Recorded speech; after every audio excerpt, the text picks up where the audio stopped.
mente, sino al corazón. Estamos conociendo a Jesús. Este es el tema que estamos manejando.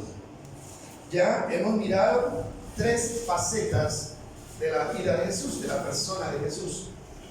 El primero es Jesús como sumo sacerdote. Creo que lo tienen claro. El segundo es Jesús como nuestro Salvador. Y tercero, Jesús como cabeza de la iglesia. Eso fue lo más reciente, Jesús como cabeza de la iglesia. Hoy vamos a mirar a Jesús como siervo y Señor. Ahora, yo le animo a que usted se interese por conocer a Jesús. Lo hemos dicho y esto no debe olvidar, no se nos debe olvidar. Usted no podrá amar a Jesús como debe amarlo si no lo conoce. No podrá hacerlo. Hay que conocerlo para poderlo amar, para poder ser fiel, porque a veces nos queda tan difícil, decíamos un día, ser fieles a Dios y amarlo como Él se merece, sencillamente porque no lo conocemos. Jesús como siervo y Señor. Filipenses capítulo 2, a partir del versículo 5, es el texto que vamos a tomar como base esta mañana para desarrollar nuestro tema. Filipenses capítulo 2, versículo 5 dice: tengan la misma actitud que tuvo Cristo Jesús.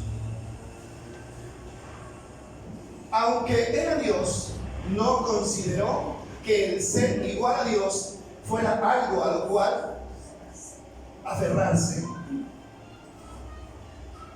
En cambio, renunció a sus privilegios divinos, adoptó la humilde posición de un esclavo y nació como un ser humano. Cuando apareció en forma de hombre, se humilló a sí mismo en obediencia a Dios y murió en una cruz como morían los criminales. Dejemos hasta ahí la lectura. Jesús como siervo y Señor. Miren, Señor y siervo son 2 posiciones totalmente contrarias. ¿No? Si lo analizamos bien, Señor y siervo son 2 posiciones que van en extremos separados. Porque Señor es el que manda y siervo es el que obedece. Entonces, vamos a mirar que Jesús estuvo en ambas posiciones. Jesús fue Dios. Eso es lo que acabamos de leer. Dice que Él era ¿qué? Dios. ¿Cuándo era Dios? Antes de venir al mundo era Dios. Dice, y después de ser Dios, vino a la tierra y se hizo ¿qué? Siervo. Entonces ahí están las 2 posiciones en 2 tiempos diferentes. Él se hizo siervo, luego de ser siervo vuelve a tomar su posición de rey y señor de todo. Es lo que dicen los textos siguientes. Ahora, según el texto, entonces Dios se rebajó, podemos decir así, se rebajó. ¿Para qué? Para ponerse al nivel de los seres humanos. Y ahí hay una versión que dice que Él se rebajó al punto de convertirse en un criminal. Es que la humanidad, todos éramos criminales. ¿Qué dicen ustedes? Claro que sí. Mire, porque un criminal no es el que asesina a alguien o el que secuestra a alguien.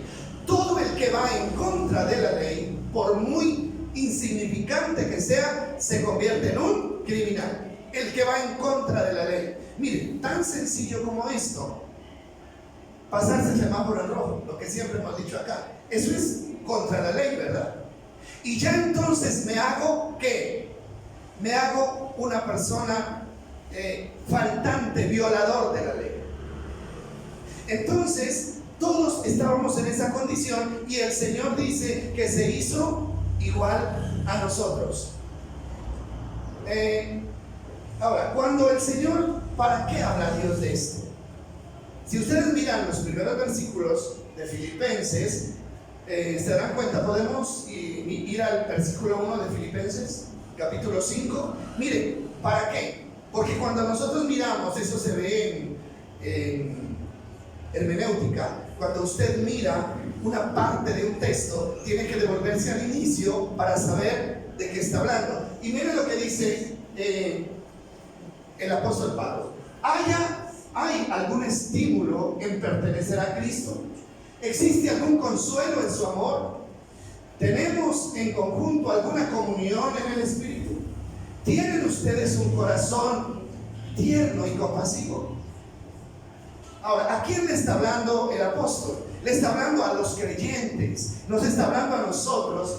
Y dice el 2, dice: entonces hágame verdaderamente feliz, dice el apóstol, poniéndose de acuerdo de todo corazón entre ustedes, amándose unos a otros y trabajando juntos con un mismo pensamiento y un mismo propósito.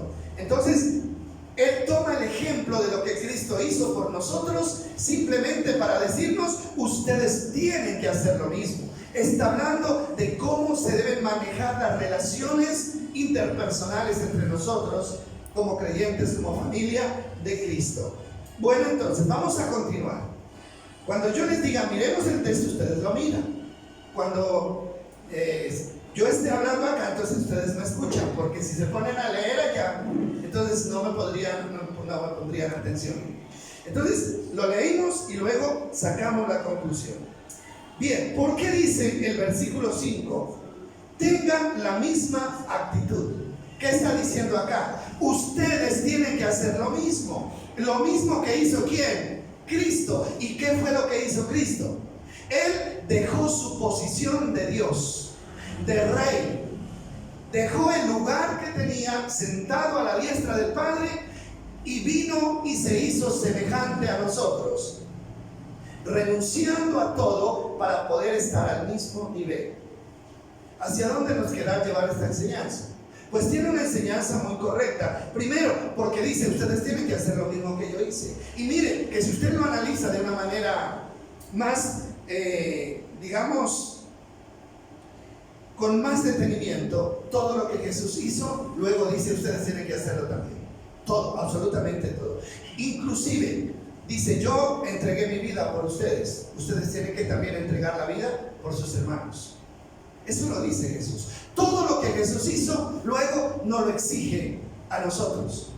Por eso estamos hablando estos días de que nuestro objetivo tiene que ser parecernos a Cristo.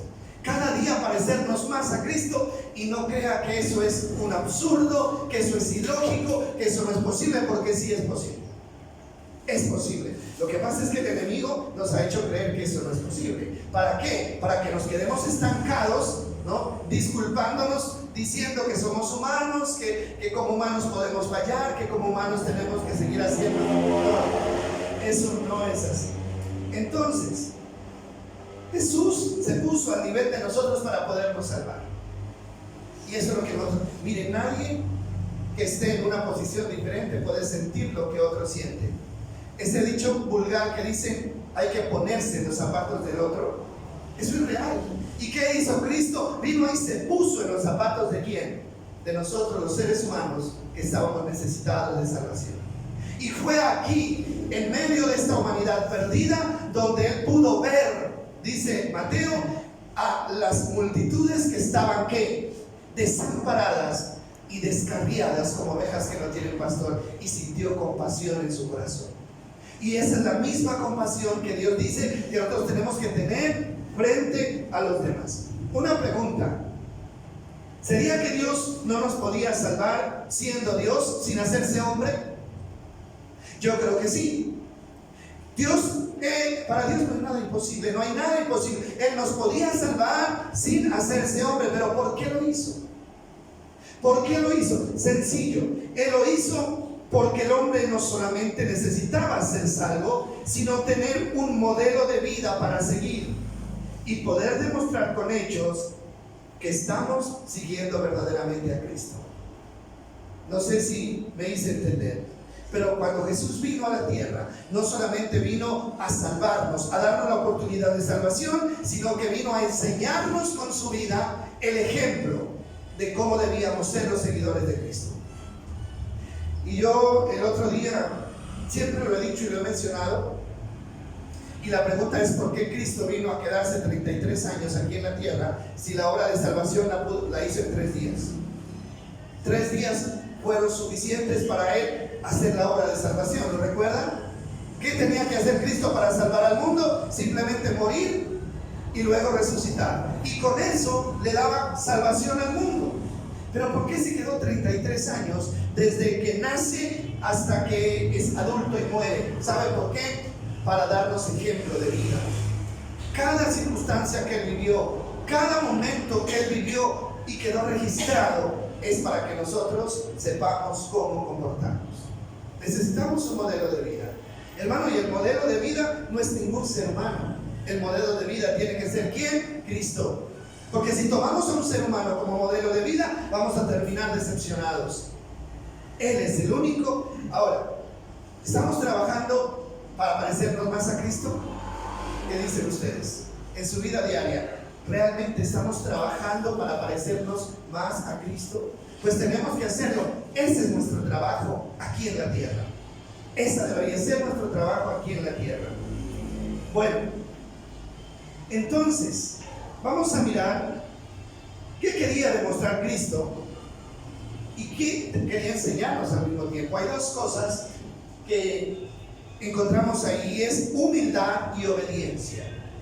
Dice que Él, ¿no?, vino al mundo, dice, y se hizo hombre, y al hacerse hombre se hizo siervo, y se humilló a sí mismo hasta la muerte, y muerte de cruz.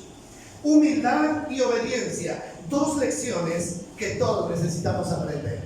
Yo le hago esta pregunta a usted. ¿Usted cree que es lo suficientemente humilde como lo fue Cristo?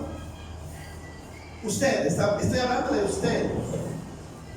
En su vida diaria, en su relación con los demás, ¿es usted suficientemente humilde como lo fue Cristo?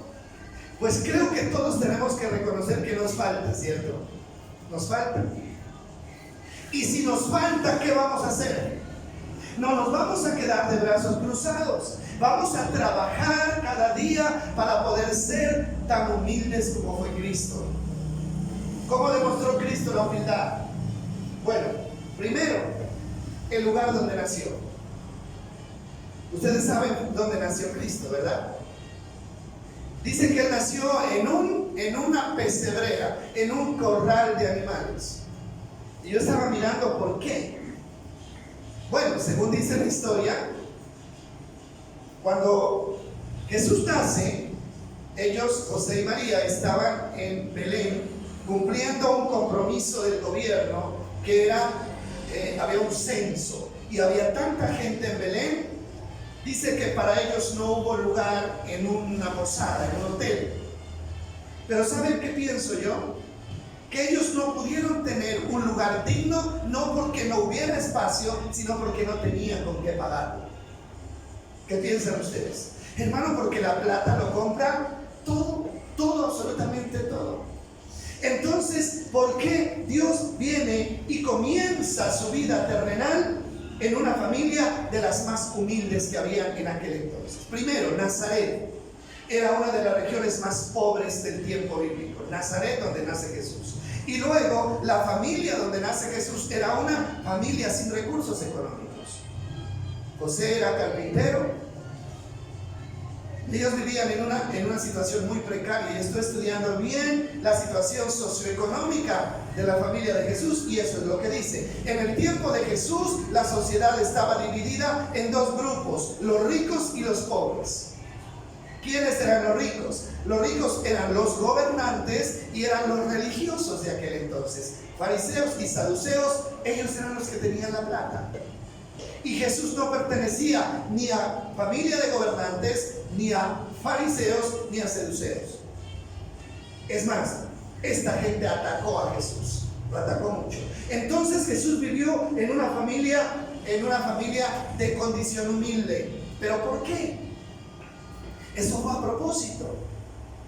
¿Sabe por qué? Porque él tenía que aprender la humildad. ¿Y por qué tuvo que sufrir tanto? Porque a través del sufrimiento se aprende la obediencia. Eso dice Hebreos, capítulo 5, versículo 8. Vamos a mirar lo que dice Hebreos 5, 8. Ahora, miremos nosotros que el sufrimiento no es tan malo.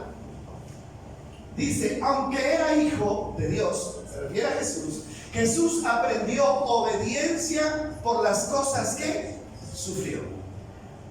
Ahora, ¿cómo es que el sufrimiento nos ayuda a ser obedientes?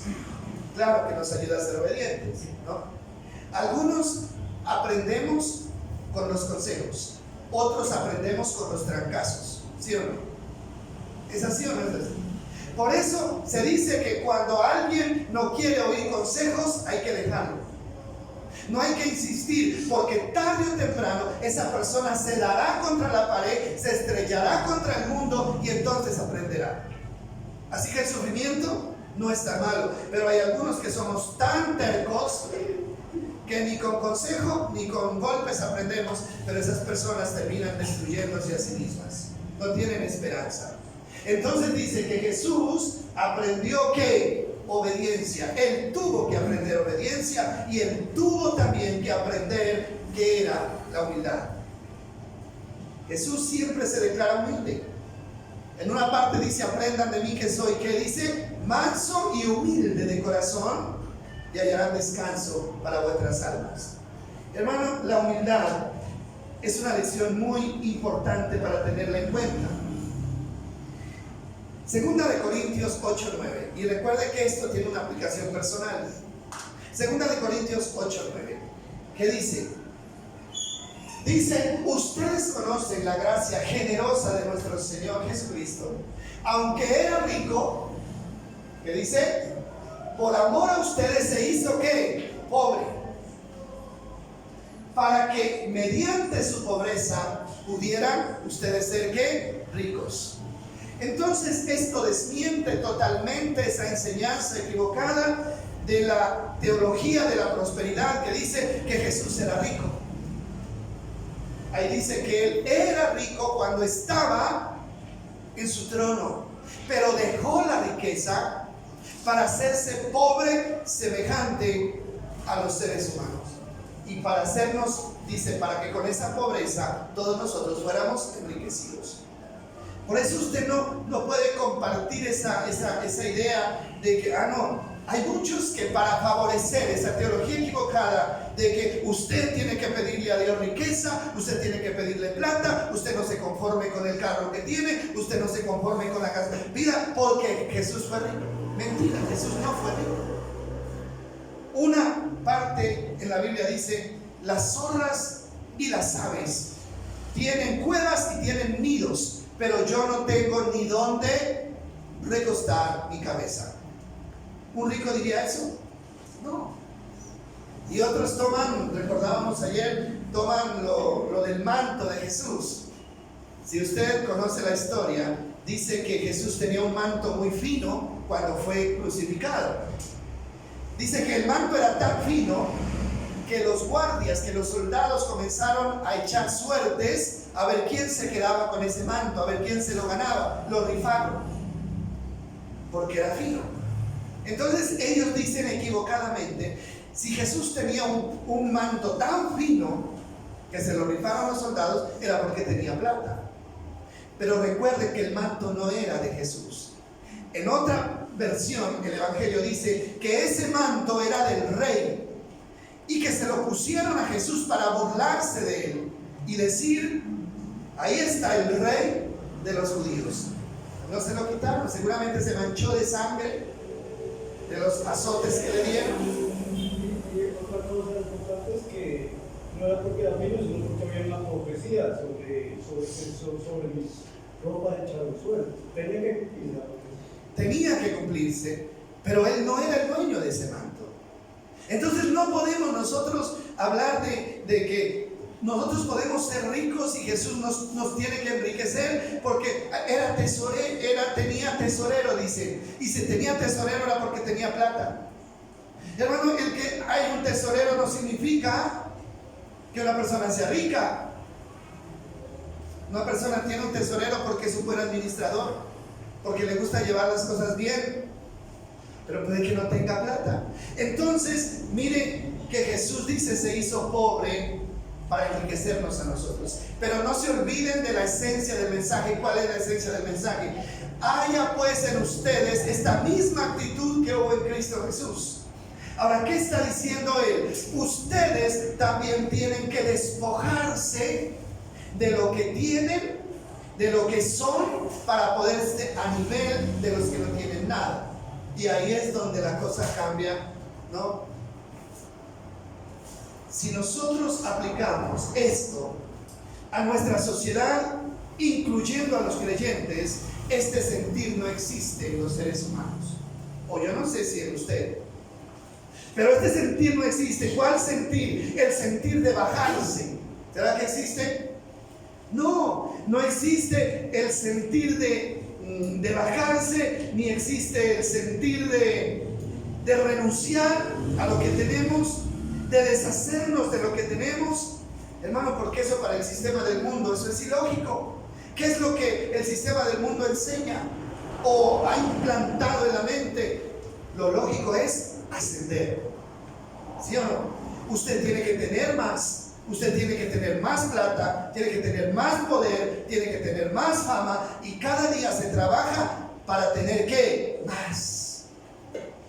¿Eso es lo que el Señor dice que hagamos nosotros? No, no. Él dice, hallen ustedes ese mismo sentir que hubo en Cristo Jesús, que decidió deshacerse de lo que era, renunciar a lo que era para poder enriquecer a los pobres. Esta enseñanza es fuerte, pero es una enseñanza que necesitamos entender. Ahora, la entendemos y de ahí ya ponerla en práctica ya es cosa de cada uno de nosotros. O sea, ¿cuál es? Analicémonos nosotros mismos, incluyendo mi propia vida. ¿Qué está en nuestro proyecto de vida? Tener más, ¿sí o no? ¿O no? ¿Qué dicen ustedes? Tener más. Eso está en nuestro proyecto de vida. Hermano, pero la Biblia dice, si tienen sustento y abrigo, estén ¿qué? Contentos, estén satisfechos, dice la palabra. ¿Qué quiere decir estén contentos? Dice, bueno, vivan tranquilos con eso. Y si algo de más tienen, no es para que lo guarden, sino para que lo compartan con el que tiene necesidad. Eso es lo que a eso el Señor nos llama. Bueno, entonces, ¿qué dice Jesús de los ricos? Yo creo que con esta enseñanza, si usted la aplica, usted jamás va a querer ser rico. Nunca va a querer ser rico. Pero los seres humanos queremos ser ricos. Y yo quiero tener lo que el otro tiene. Y yo quiero vivir como el otro vive. Y si el vecino compra, yo también quiero comprar. Pero si aplicamos esta enseñanza, no deberíamos querer ser ricos, porque la riqueza es la peor maldición al que al ser humano se puede enfrentar. Vamos a mirar la parábola del joven rico. El hombre ya era rico. Mateo capítulo 19. Leámoslo desde el versículo 1. Mateo 19, 1. Con atención, leamos esto porque ahí está la clave de la enseñanza. Ahora, pues nosotros hoy aquí tranquilos, porque ninguno somos ricos, ¿verdad? Tranquilos. Pero, ¿qué tal si estamos pensando hacernos ricos? Tenemos que abortar esa idea. No podemos aspirar a eso. Cuando Jesús terminó de decir estas cosas, salió de Galilea y descendió a la región de Judea, al oriente del río Jordán. Grandes multitudes lo siguieron y él sanó a los enfermos. Este es el preámbulo de la parábola. Unos fariseos se acercaron y trataron de tenderle una trampa con la siguiente pregunta. ¿Estamos leyendo qué? 19, 21. O sea, lo que quiero que leamos es la parábola del hombre rico. Ahí comienza. Un poco del versículo 16 entonces. Ahí comienza la parábola del eso. Alguien se le acercó a Jesús con la siguiente pregunta: Maestro, ¿qué buena acción tengo que hacer para tener la vida eterna? Póngale cuidado a esa pregunta, muy buena pregunta. ¿Qué debo hacer para salvarme? Ahí está la respuesta de Jesús. ¿Por qué me preguntas a mí sobre lo que es bueno? Respondió Jesús. Solo hay uno que es bueno. Pero para contestar tu pregunta, si deseas recibir la vida eterna, cumple los mandamientos. Punto. Primera respuesta. Si te quieres salvar, cumple los mandamientos. Mire lo que argumenta el hombre. ¿Cuáles? Preguntó él. ¿Cuáles mandamientos? Y Jesús le contestó: no cometerás asesinato, no cometerás adulterio, no robes, no des falso testimonio. Ahí hay una listica, ¿no? Que sigue, dice: honra a tu padre y a tu madre, ama a tu prójimo como a ti mismo. ¿Y sabe lo que dice él? Bueno, pare de contar, Jesús, pare, porque ya todo eso lo he cumplido, le dijo él. Seguro de que era un cumplidor de los mandamientos. He obedecido todos esos mandamientos, respondió el joven. ¿Qué más debo hacer? Como queriendo decir, no, que Jesús le dijera: hey, un aplauso, no necesitas nada más, ahí vas derechito para el cielo. Pero mire lo que le dice Jesús. Jesús le dijo: si deseas ser perfecto, anda, vende todas las posesiones y entrega el dinero a los pobres y tendrás tesoro en el cielo. Y después ven y sígueme. ¿Y sabe qué dice este hombre? El siguiente versículo lo declara. Pero cuando el joven escuchó lo que Jesús le dijo, se fue triste porque tenía muchas posesiones. Pero sigue el pasaje diciendo cosas interesantes. Entonces Jesús dijo a sus discípulos: les digo la verdad, es muy difícil que una persona rica entre en el reino de los cielos. Oiga bien eso. Por eso le decía, usted jamás anhele ser rico, porque un rico será muy difícil que entre en el reino de los cielos. Y hay una comparación. Dice, le repito, es más fácil que un camello pase por el ojo de una aguja que un rico entre en el reino de los cielos. Casi imposible. Entonces, ¿por qué queremos hacernos ricos? Si la riqueza nos va a estorbar la salvación que nomás, ¿por qué tantas ganas de hacernos ricos? Porque no entendemos el riesgo al que nos estamos enfrentando. Y hay que entender lo que Jesús dijo: ustedes teniendo comida, teniendo techo y teniendo ropa, estén contentos, no aspiren a más, porque el que aspira más está corriendo el riesgo de perderse. Pero el ser humano, somos insaciables, ¿verdad? Ese es un problema grave del ser humano. Ya tengo esta casa, entonces quiero otra. Y tengo otra y esa me da para otra. Y tengo este carro y ese me da para otro. Hermano, ese es un grave problema. Entonces, esto es claro. Jesús está en contra de las riquezas, porque las riquezas pueden echar a perder el alma de una persona. Ahora, ¿por qué? Esa es la pregunta, ¿no? ¿Por qué? Y nosotros tenemos que analizar quién es rico. ¿Quién es un rico? Bueno, un rico es el que tiene mucha plata. Fulano es rico, fulano es pobre, están clasificados, ¿no? Pero ¿saben quién es rico? Rico es el que tiene más de lo que necesita. Ese es rico. El que tiene más de lo que necesita. Si usted solo tiene lo que necesita, usted está clasificado como pobre. Y el gobierno colombiano nos clasifica como en cuatro estados. El uno está la pobreza extrema, ¿cierto? En el otro grupo están los pobres, ¿no? Y en el otro grupo, ¿quién está? La clase media, y luego está la clase alta. Y esa es una realidad. Ahora, pobreza extrema, el que no tiene ni dónde recostar la cabeza. Pobre es el que tiene lo básico, lo elemental. Entonces, el Señor Jesucristo no vino a acabar con los pobres. En un pasaje dice: a los pobres siempre los tendrán con ustedes. ¿Sabe por qué? Porque los pobres son una prueba. Están ahí para probar qué clase de cristianos somos. Para eso están los pobres y los necesitados. Y a su casa siempre van a ir a pedir algo. Y a usted siempre lo van a necesitar para algo. ¿Sabe por qué? Porque Dios nos va a probar en esta área. Y en alguna parte de la Biblia dice que, hablando del hospedaje, ¿no? De dar hospedaje. Dice, ustedes no saben que sí, dicen que pueden hospedar ángeles en su casa. Sin saberlo, podrían estar hospedando ¿qué? Ángeles. Quiere decir, una persona llega a pedir posada, usted lo ve como el mendigo, usted lo ve como la persona que no tiene nada, pero en realidad puede ser un ángel porque Dios lo puede estar ¿qué? Probando. ¿Sí? Entonces, ¿quién es rico? El que tiene más de lo que necesita. Rico es el que tiene cosas que no está ocupando y que están guardadas. Ese es el rico, bíblicamente hablando, en el contexto bíblico. Porque para el mundo el rico pues, es el que tiene montones, pero para Dios es el que tiene cosas guardadas, cosas que no está usando.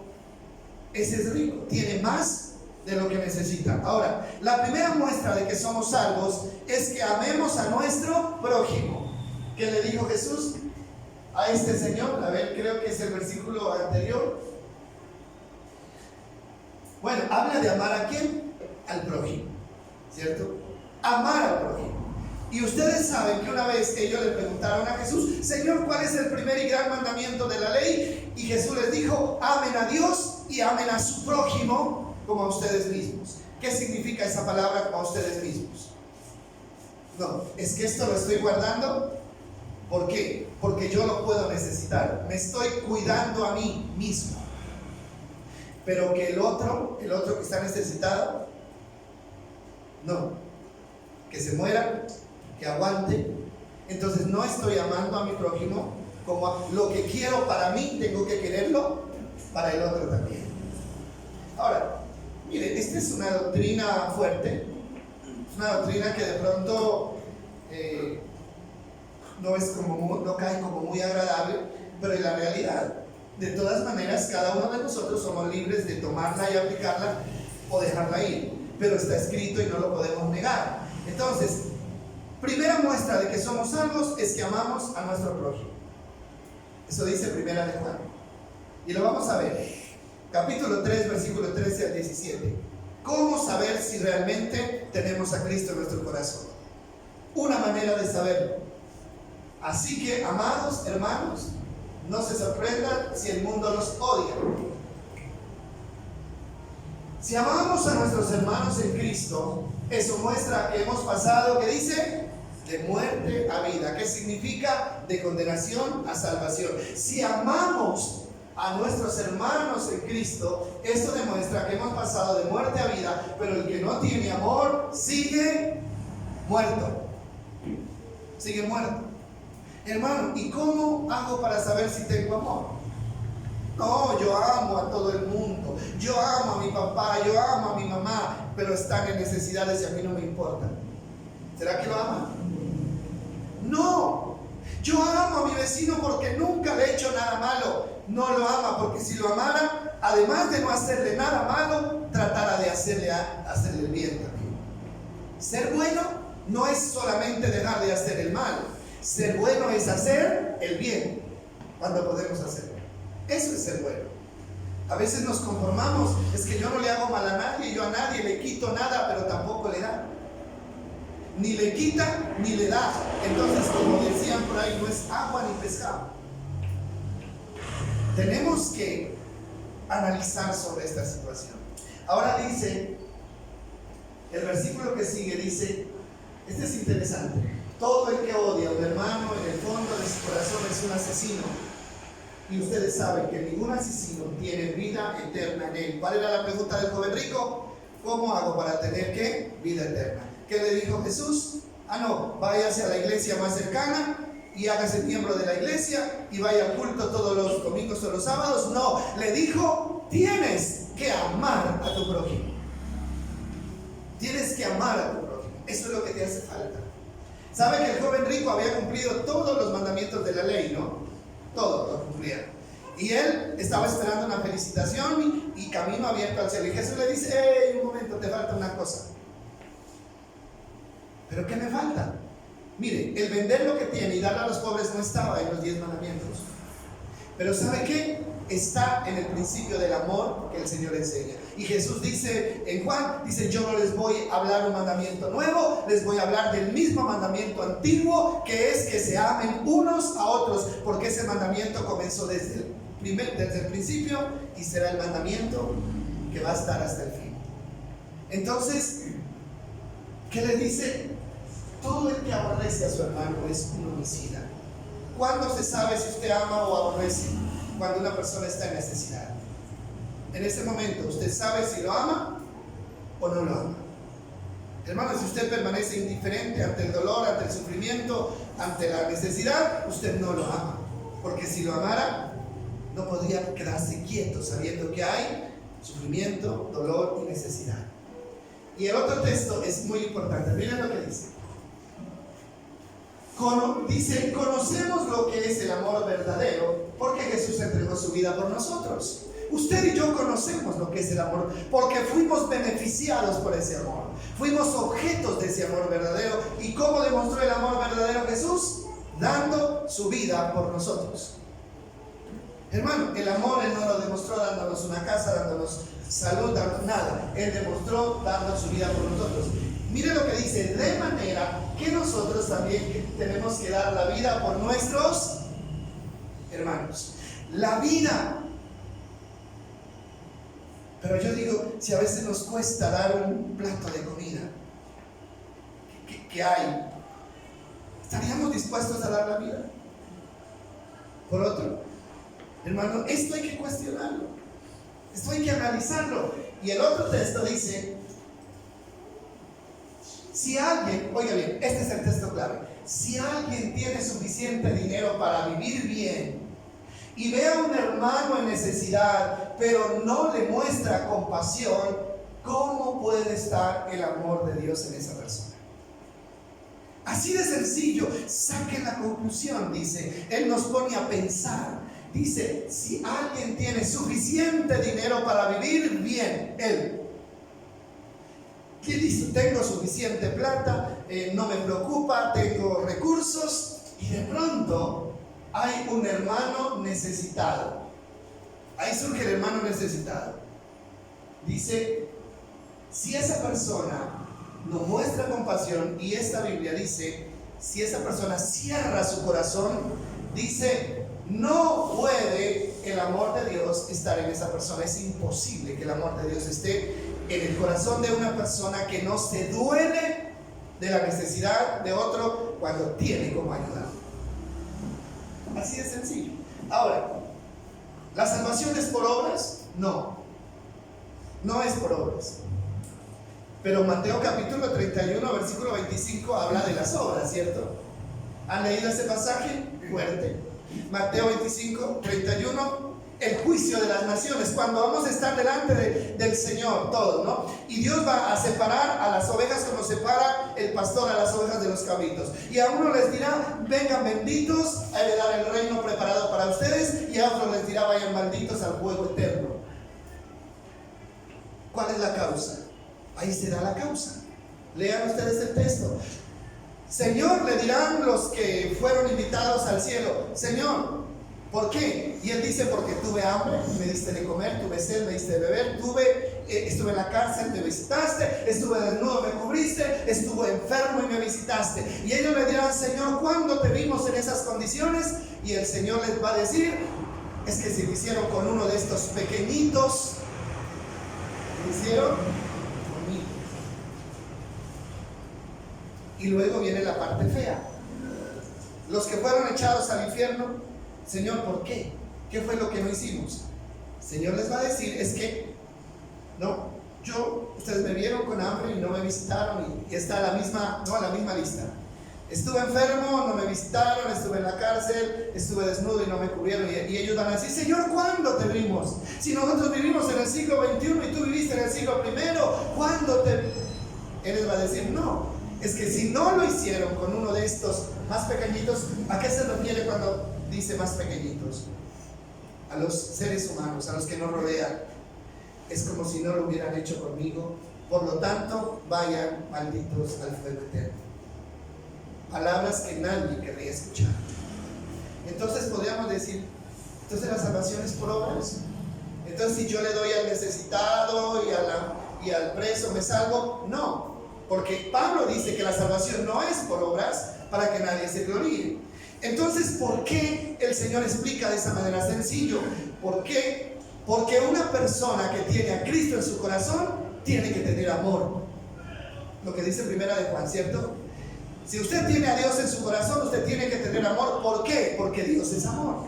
Y si usted no tiene amor, es porque no tiene a Cristo en su corazón. Y si no tiene a Cristo en su corazón, no tiene salvación. ¿Sí ve cómo es?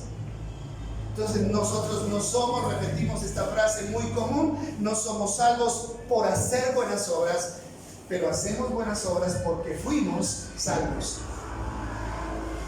Esa es la situación. Entonces, esto es delicado, este asunto es delicado.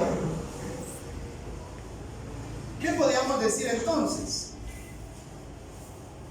Lo podríamos concluir de esta manera.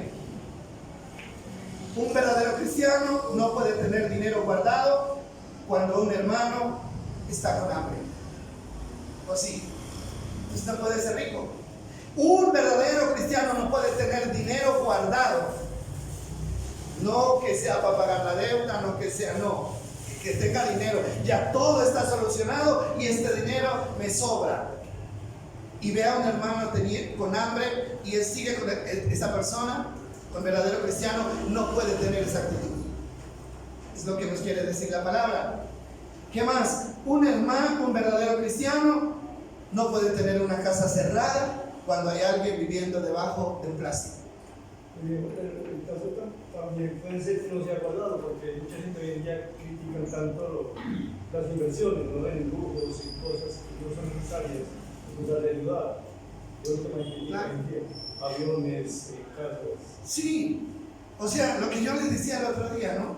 ¿Cómo es posible que uno que se llame siervo de Dios esté viviendo en un palacio de millones de dólares cuando hay tanta gente que está viviendo debajo de los puentes? ¿Podrá decir que tiene a Cristo en su corazón? No, porque si tuviera a Cristo en su corazón, entonces tendría amor para los necesitados. Y así podríamos poner muchos ejemplos. Yo no puedo decir que soy un verdadero cristiano, hermano, cuando tengo el armario lleno de ropa apolillándose y hay personas que andan con frío porque no tienen que ponerse.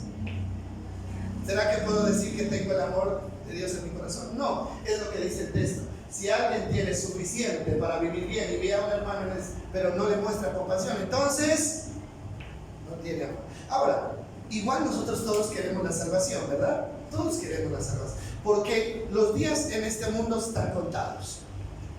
En este mundo los días están contados y eso nosotros lo sabemos.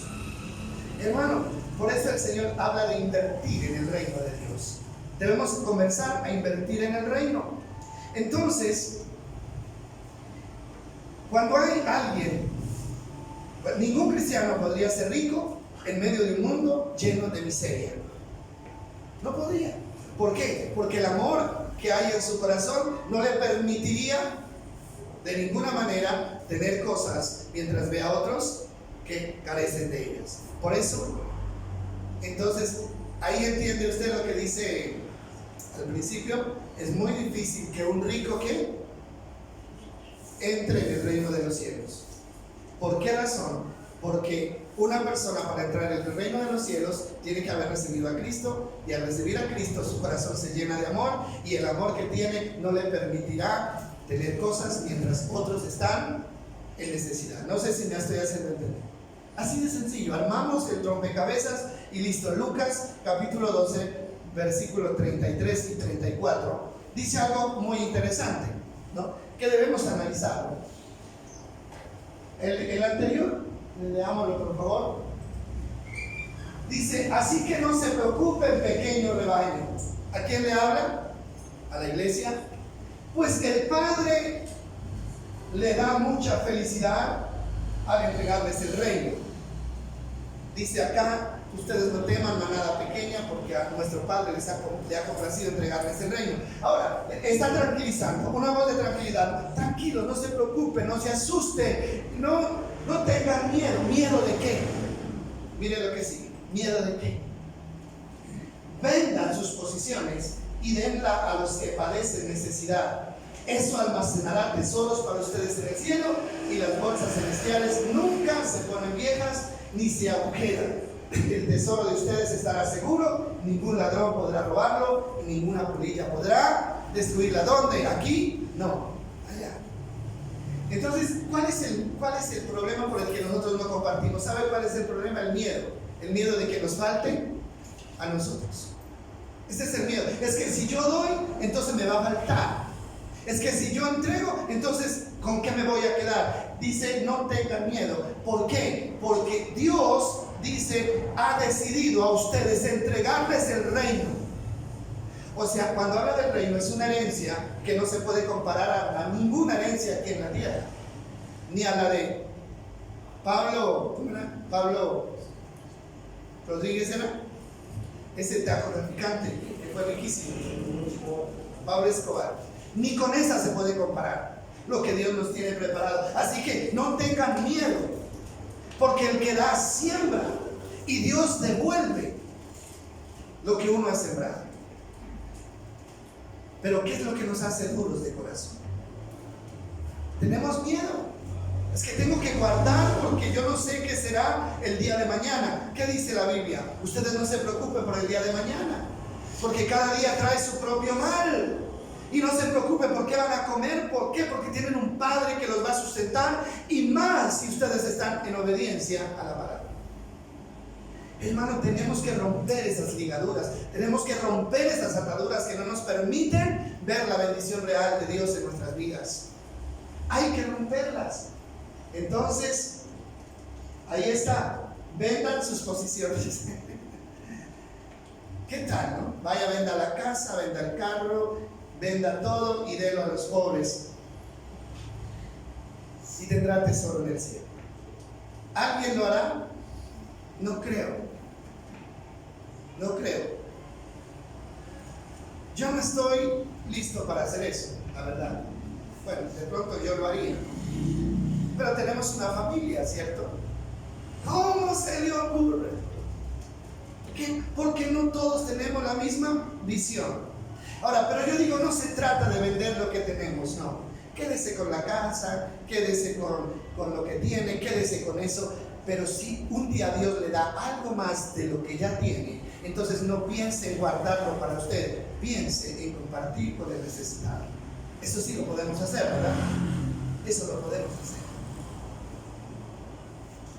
Y seguimos un poco adelante para mirar esto de vender las posiciones. Eso no es descabellado, porque la iglesia cuando comenzó lo hizo. La verdadera iglesia de Cristo lo hizo. Vamos a mirar rápidamente para ir terminando. Hechos capítulo 4, versículo 32. Hechos 4, 32. Miren cómo vivían los primeros cristianos. Dice, todos los creyentes estaban unidos de corazón y en espíritu. Consideraban que sus posiciones no eran propias, así que compartían todo lo que tenían. Nadie decía, esto es mío.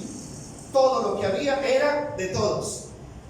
Comunismo, en el buen sentido de la palabra, ¿no? Comunismo.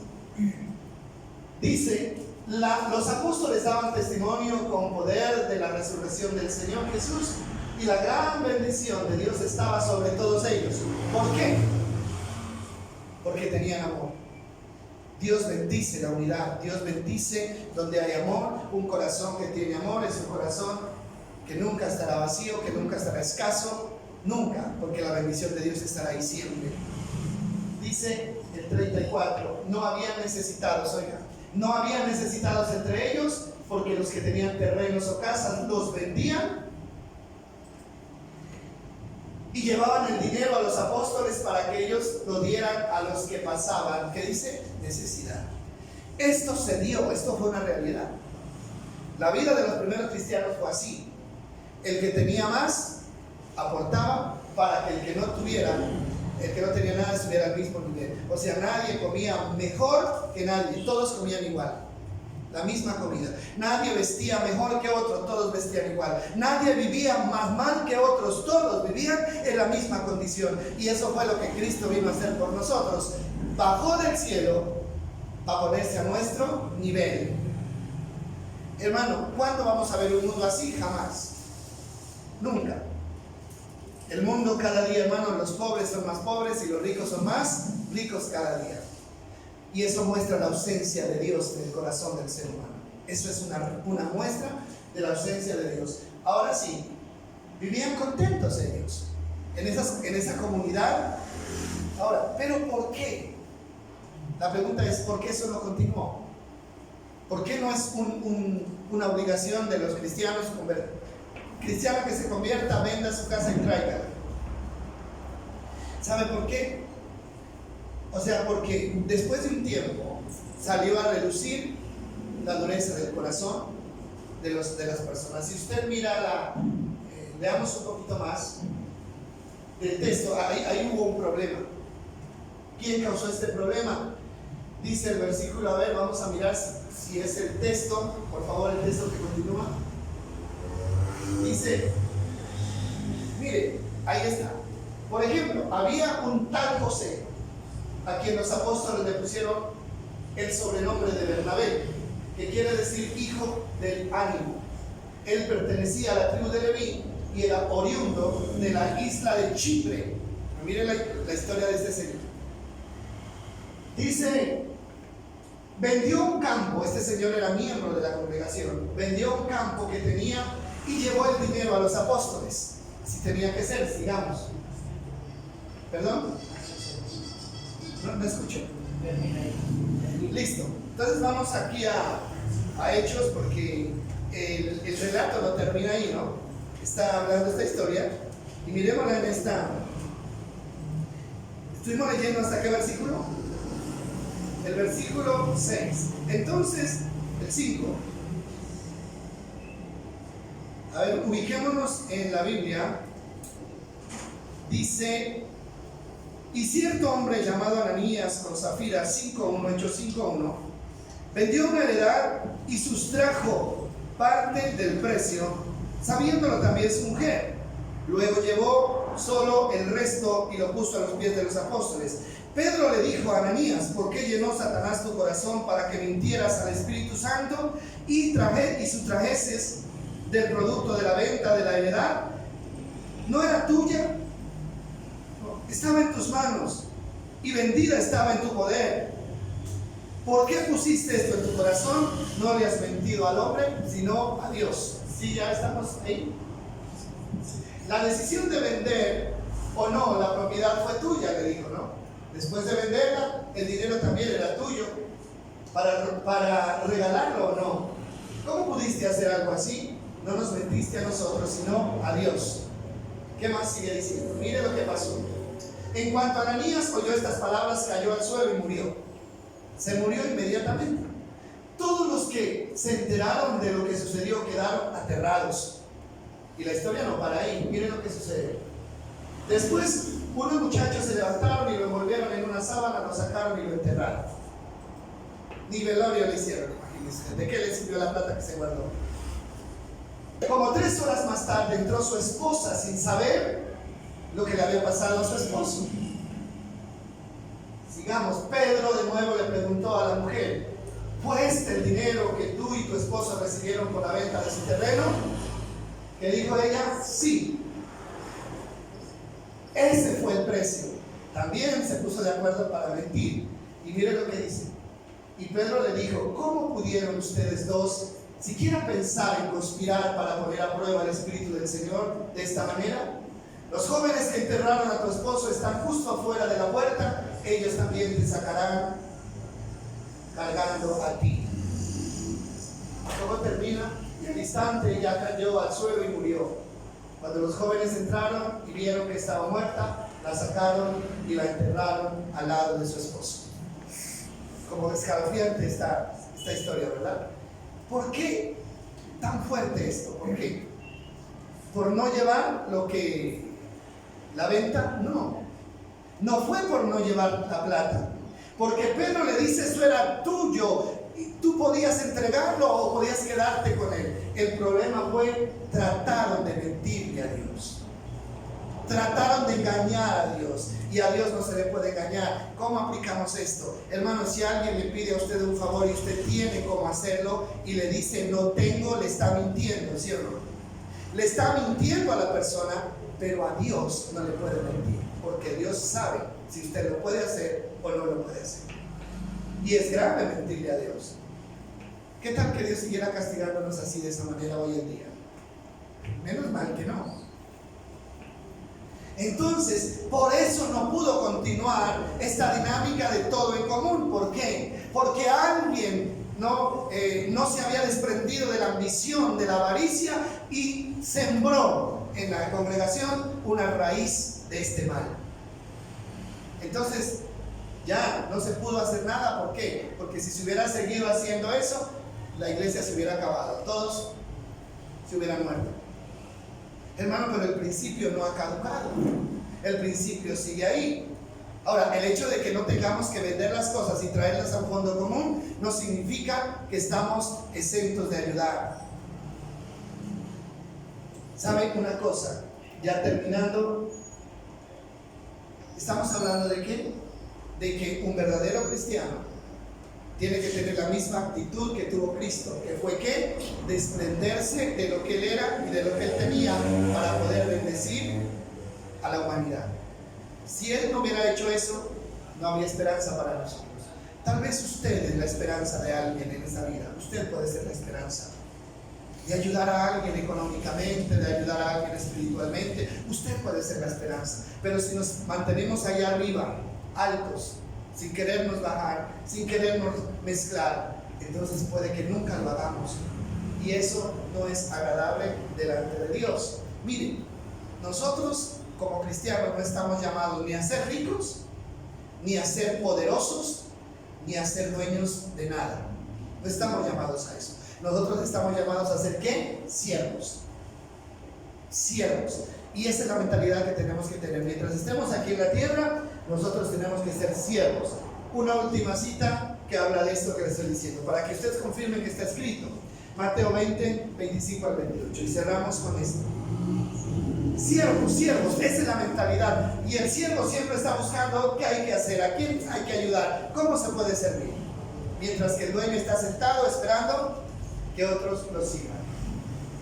Pero Jesús los reunió a todos y les dijo: ustedes saben que los gobernantes de este mundo tratan a su pueblo con prepotencia, y los funcionarios hacen alarde de su autoridad frente a los súbditos. Eso es lo que pasa en el mundo que no conoce a Dios. Se hacen grandes por el cargo que tienen y esclavizan a los que están bajo su poder. Pero entre ustedes será diferente, oiga bien, no será así entre ustedes. El que quiera ser líder entre ustedes deberá ser el sirviente. Y el versículo que sigue dice: y el que quiera ser el primero entre ustedes deberá convertirse en ¿qué? A ver, díganlo. Esclavo. ¿Qué era un esclavo? Uno que servía, uno que siempre estaba sirviendo. Y lo que dice el versículo 28 es confrontante también, y dice: pues ni aún el Hijo del Hombre vino para que le sirvan, sino para servir a otros y para dar su vida en rescate de muchos. Si vamos a seguir el ejemplo de Jesús, entonces tenemos que entender que aquí no estamos para que nos sirvan, sino para servir. Un día nos van a servir. Eso dice, ¿no? Y eso lo vamos a ver el domingo. Porque solamente vimos a Jesús como siervo, pero después de ser siervo, Él fue ¿qué? Rey. Nosotros también, si hacemos nuestro trabajo de siervos bien aquí en la tierra, un día vamos a estar sentados, y dice que aún la nación de Israel va a venir y nos va a servir a nosotros. Pero las cosas no pueden ser de otra manera. Hermano, ese evangelio barato, ese evangelio mentiroso, conviértase a Cristo y usted inmediatamente es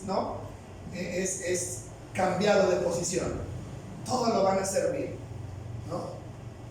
Como un señor que una vez estaba haciendo una fila larga en un banco, ¿no?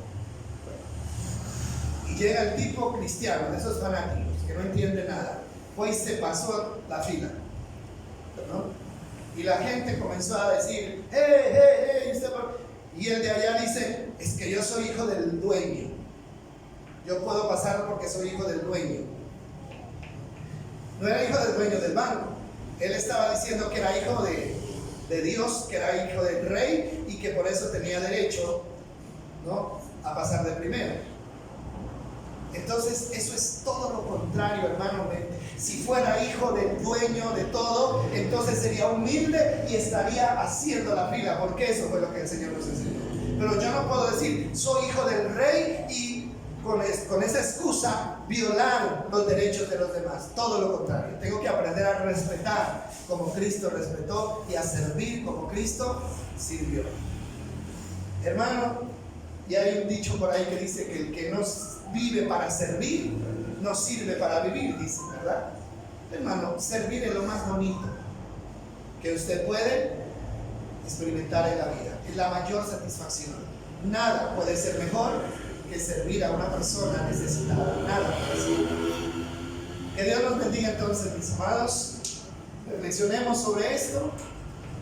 Dios nos está llevando a otro nivel, pero tenemos que aprender a caminar por donde Él nos quiere llevar. Vamos a darle gracias a Dios. Señor, gracias por esta palabra. Dios, tú nos amas tanto, Señor, que has decidido entregarnos tu reino.